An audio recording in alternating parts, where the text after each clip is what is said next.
speaking of the calendar, shall we focus on the Nations League? The upcoming games for the Lionesses. They've got Portugal on Friday the 30th, and then they've got Spain on Tuesday the 3rd. This is the perfect build-up now towards the Euros, right? Yeah, and it's two tricky games. We know Spain's going to be good. They kind of need no extra billing, but Portugal gave England a really good game back in February down in Faro.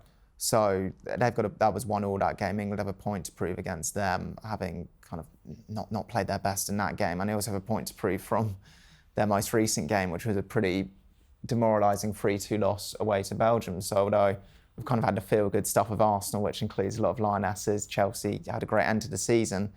With England, there's still a few things to iron out before the tournament starts.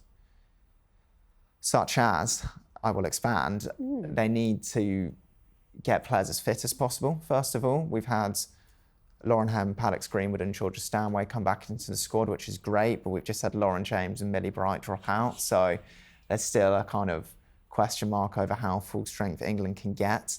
And they need to find more consistency. To go back to those games against Belgium at the start of April, they won 5-0 in Bristol, looked like $1 million, were passing it around Belgium unbelievably. And then 4 days later, we're in Leuven and they're 3-0 down after half an hour. And it's like, this is just confounding. They need to become more consistent. They need to work out a way to compensate for their general lack of pace defensively. When they have been caught out, it has been from balls over the top and being caught too high.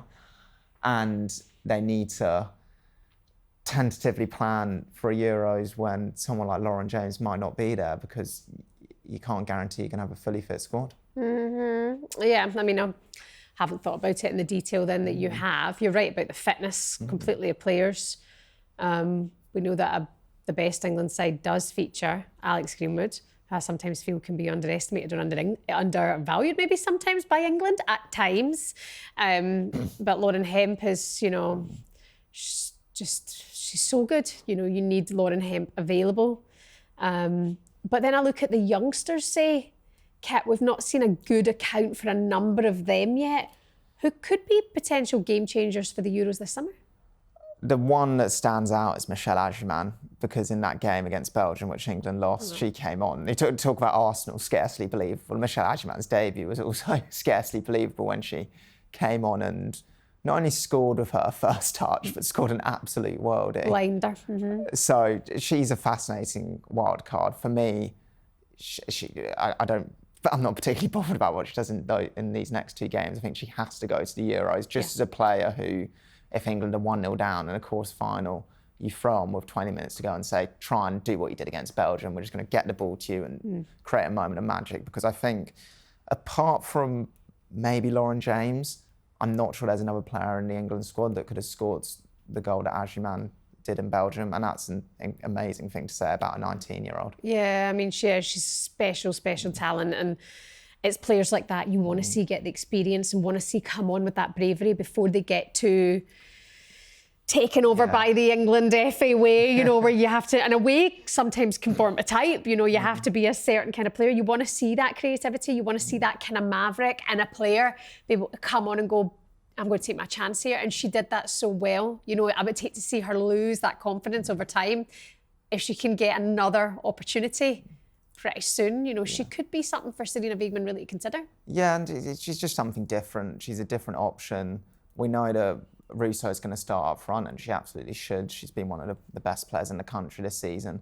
But behind her, like, obviously, God forbid if she gets injured or if she just needs to come off, England's options haven't been super widespread. You've got Aggie Beaver-Jones, but she's been playing more on the wing.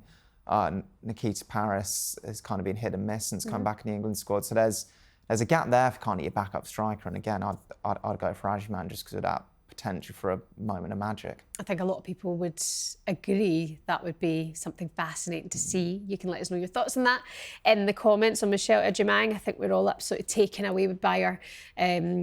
Also, too, just let me ask you then, Kit, if England do well in this international break and say they beat Spain, are they your favourites for the Euros?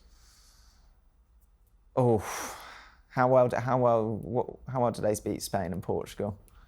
If they nick a 1-0 win against Portugal and a 1-0 win against Spain, I'd still just have Spain as favourites. If they win more convincingly, then I'd say yeah, they're hitting form at just the right time. But they're absolutely one of 5 or 6 teams that can win it. That's weird, isn't it? Yeah, right now I'd still have Spain as the team to beat, just because I think their ceiling's a little bit higher. But England are absolutely in the mix. They're defending champions, so of course they would be. Yeah, well, that exactly. The fact that one of those potential winners of the tournament who you talk about might not get out of the group is It's going to be the case in England's group. England, France, and Netherlands. At least one of them's going home. I mean, no disrespect, Wales. Yeah. We absolutely love that you're there. Fair play to Wales. I wouldn't be surprised if Wales sprung a surprise in that group either. Stop. I mean, don't get me wrong. I think they played well against Ireland. They showed us what they could do. Sometimes not having any major tournament experience can work for you.